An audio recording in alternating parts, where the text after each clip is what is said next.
This is Transformers 4 Age of Extinction Generations Deluxe Class Scorn. The figure is part of the first wave of the Generations Deluxe Class figures for the new movie toy line.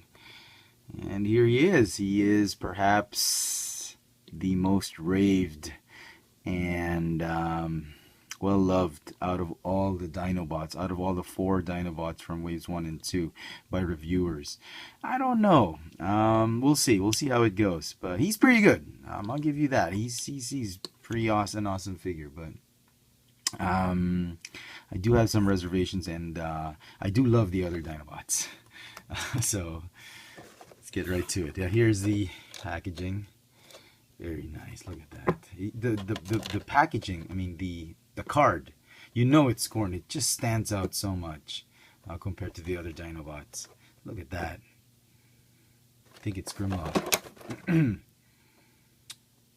here's the rest of Wave 1. This one's very nice. I actually love this. But we'll see. We'll see how this one goes. Okay. Here he is in his robot mode. Let me just stand him up so you can see him properly. He is a little bit squat. I mean, he's a little bit small, but not that small. So here is a Deluxe Dinobot, the Takara version. And that chrome, seen better days. Anyway, so yeah, the Generations have shrunk. The Generations Deluxe class figures have shrunk in size. Little, yes, significantly. Dinobot was not the biggest. This was not the standard. The standard Deluxe class was just a tad bit taller than him. So yeah, and he's got a ton of plastic compared to this guy. Anyway, and some chrome. Let's start with the figure. Paint apps, great. I love the plastic they used. It doesn't look too cheap. The sword though does look cheap. Looks like a KO, but it's okay. No, not really. Look at it closely. It's got a little bit of that flake going on, just like the other pieces. This would really look great in an all silver figure. So paint apps, nothing to complain about. Sculpt, well, apart from being a little bit small, if you've seen some of my reviews, I'm not a big fan of these.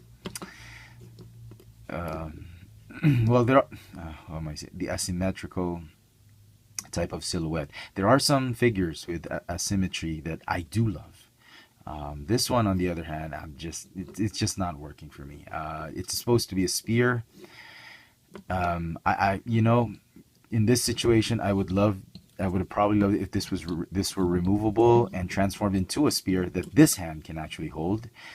I would have forgiven Hasbro for that, but this one, it's made of that soft rubbery plastic. I thought they just got too lazy with the tail. There's so many ways you can transform this tail, and it harkens back to the old Beast Wars Megatron. The whole thing that the head becomes the arms and the tail becomes the other arm, the arm and another arm. It's something like that, but they did it so well with this one. I love this. For some reason, that hollow thing doesn't bother me that much. You can close it up if it bothers you. And I'm glad they didn't make that chompy dino head as his hand. That would have really irked me about this figure. But still, you know, given that whole silhouette that they turned the whole head into an arm, I love it. I'm really liking it. But this one, on the other hand, is just not really working for me. I wish they could have done something more with it. Having said that, the whole transformation of this figure is just brilliant. Reviewers have been raving about that transformation, and I can see why. We'll see in a little while why, but it is just amazing. Now, onto the head sculpt. It's not bad. Kind of reminds me of Sindar from the Visionaries. It's great. I love how the spikes form double spikes on his back, like dorsal fins. Very nice. The arms, it doesn't tell you how to transform it properly. They just tell you to raise it up, but you can move it away into his ribs so that it's not as obtrusive. This, however, is very perplexing for me. I'm not sure if this is really part of his robot form, and it doesn't mold, it doesn't transform into his alt mode. Either that or the CGI graphics that they gave Hasbro had the jaws here, but there was really no way to transform that into this side of the robot. So in that sense, this could be a fake jaw, but okay, we can forgive that.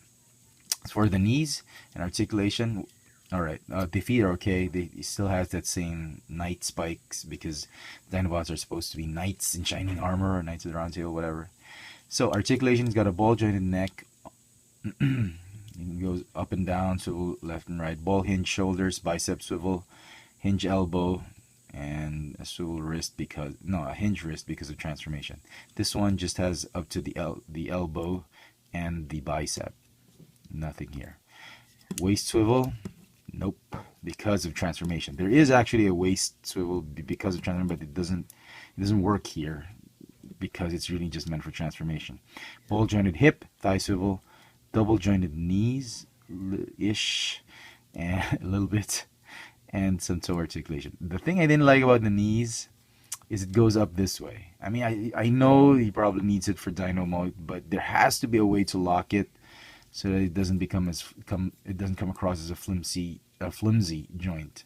But other than that, it's still very, very nice. But I can't give it a 10 out of 10. I have to give this a 9 out of 10 just because of this arm. I think they could have done some more with it. I honestly think they could have done some more with it. But because of budget constraints, had they done something with this, they would have shrunk probably the figure a little bit more, which is going to be sucky. It's going to suck a lot. I mean, Drift was already very small, so you can store the weapon here. You do it. There's really no way. The instructions just tell you to do. Oh, there we go. That seems better. Okay. All right. To transform him, I'm going to go ahead and compress the head like that. Yeah. And then try and move away the dino hands and then move it this way. This is the locking mechanism. This thing locks the whole chest swivel, the whole torso swivel, because this one, once you swivel it, will transform supposedly the figure. What am I doing? Yeah, there we go. It just sort of collapses this whole shoulder assembly to form the dino mode. Like that, you can already see a little bit of the dinosaur coming to life. But when you transform, it's a little bit of an automorph. And I love the automorph gimmick. I don't understand why they had to get rid of it and replace it with all those mech tech, mech alive gimmicks. Anyway, so that's what you do. You do that, and then he sort of goes down like that. All right. Go ahead and collapse this one. We'll do the torso first, since that's the bulk of the transformation. Okay, well, almost. I wish there was a way you could lock the shoulder so it doesn't flop like that. There's probably a way to do it when you get it all transformed, but at the onset, I wish they had already a way to lock it. Anyway, so I like the way this thing transforms. You would think that they would just keep it whole and just put it as one spine at the back, spikes at the back like that, like one dorsal fin, but they say split it up. I think it was phenomenal. All right, just a bit of advice. The next step is you really do this. That when I opened up my figure Scorn, this thing just moved up to here, and the reason was it wasn't assembled properly. So if that happened to you, I was on the verge of I got a defective Scorn. I gotta go hunt for another one. But then I realized, what the hell is wrong with this thing? It's alright. I detached it. It came off easily, fairly easy. And then I put it back in correctly. I just snapped it in, and I realized it wasn't inserted properly. You gotta insert it properly, otherwise it's gonna be loose. You gotta be tight. Insert it tight, and then it's gonna feel good right there. See?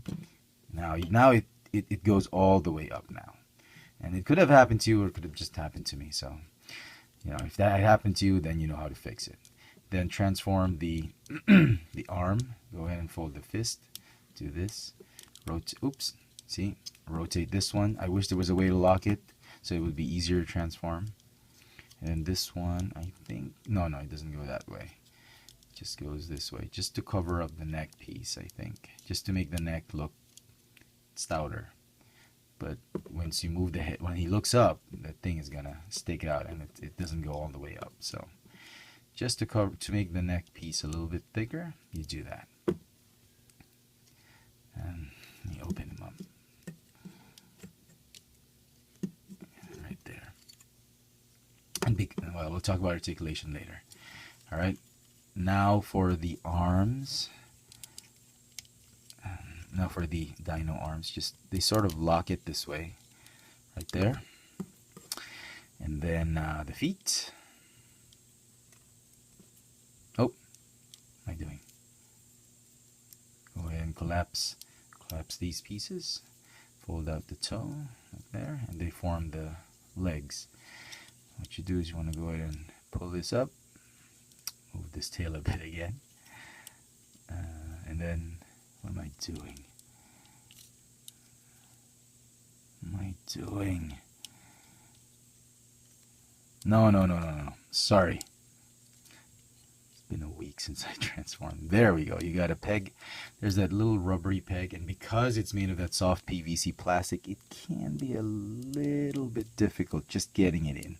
So if it's if it were harder, it would have been easier to insert it. But because it's soft, it's not as easy to insert it into that hole. But I guess we can live with that. It would have been better if it were stiffer. Anyway, so go ahead and do this and that. Do this and that, and that's really that joint that really was because of transformation. I wish there was a way to lock it in robot mode so that he would just go this way, but I guess that would be asking too much from Hasbro.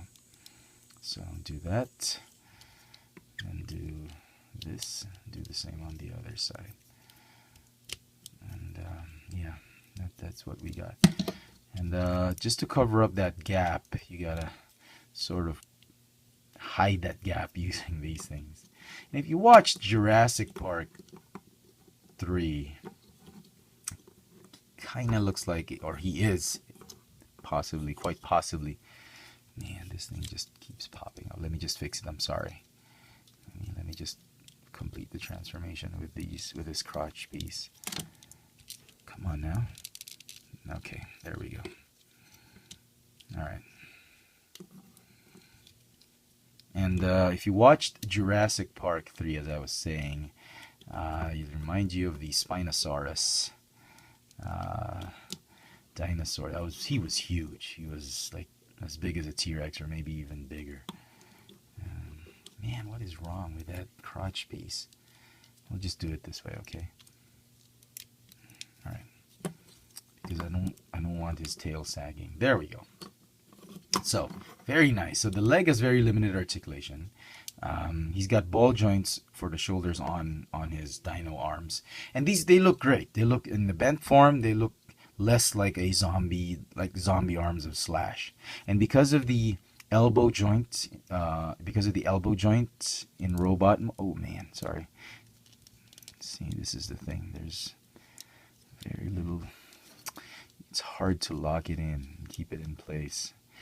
Anyway, because of the elbow joint, as I was saying, there is a way to turn the head like that, and it's very emotive. It's like, man, I was crazy about this one. This dinosaur mode was just amazing. Look how much emotion you can play around with it because of that simple joint. So very, very cool. I am so impressed. The alt mode is gonna get a 10 out of 10 for me. So overall, this figure, it's not gonna get a perfect score. It's gonna get a 9.5. At worst, a 9 out of 10. It's still a phenomenal figure. If you've got to pick up any of the Dinobots, this has got to be one of the Dinobots you pick up. To me, you got to pick all of them. They're really great. And just as a size comparison, people are picking up Strafe more. I realize, for obvious reasons, because of the sheer mass and amount of plastic he has, and because the prices have gone up, you want to get value for your money, so you want to get Strafe out of the way, and then maybe Scorn. That's what you want to do. And then you've got to pick up this guy. This guy is probably the best out of all the four Dinobots. I don't know. I don't want mean to hurt any of these. Sorry, lighting issues. I don't mean to hurt any of the feelings of all the Stray fans and the Scorn fans, but this guy's just amazing. Robot mode, the Dino mode. I am very pleased with this guy. Maybe too pleased. And then this guy last. I think you should Slash. Slash is okay. He's not going anywhere. I mean, he's going to be a peg warmer, perhaps for a long time. But yeah. But for me, if you ask me, I think this is just my opinion. I think this guy is still the best. And then quite possibly a tie between these two. It really depends on you. If you're more of an engineering fan of the Transformers, you got to pick this one up. If you like just sheer mass and just a massive Transformer figure, this is the one you want to pick up next. But this one, don't give this guy a chance. I mean, don't judge him because he's small. So I think he's still the best, followed by these two, and then him. So there you go. I don't want to recommend. It's really up to your preference. If you ask me which one you should get first, I'm gonna say this one. But he's like a peg warmer now because he comes repacked in wave 2. So if you're the type who doesn't go to toy shops all of the time, you go like once a month or once every couple of weeks, and you see Strafe, you got to pick him up first because collectors and fans are after him. Unbelievable. I mean, he's sold out in some of the Toys R Us stores I've been to, and I've been through a lot since he came out. He sells out fast. After you get him, you might want to get either of the two. I suggest you get if you're okay with Scorn, you can get him next, and then this guy, and then him last. But if you can find all of them, I mean, I think they're a nice investment. Robots and dinosaurs combined, they're great. You can't lose with these figures. So there you go, folks. I hope you've enjoyed this video review. If you did, please click the thumbs up icon at the bottom. Follow me on Twitter for my toy purchases, Instagram for my toy sightings here in Manila. Check out all my video reviews and hauls on this channel, Cheftron. This has been the Transformers 4 Age of Extinction Generations Deluxe Scorn. Thanks for watching.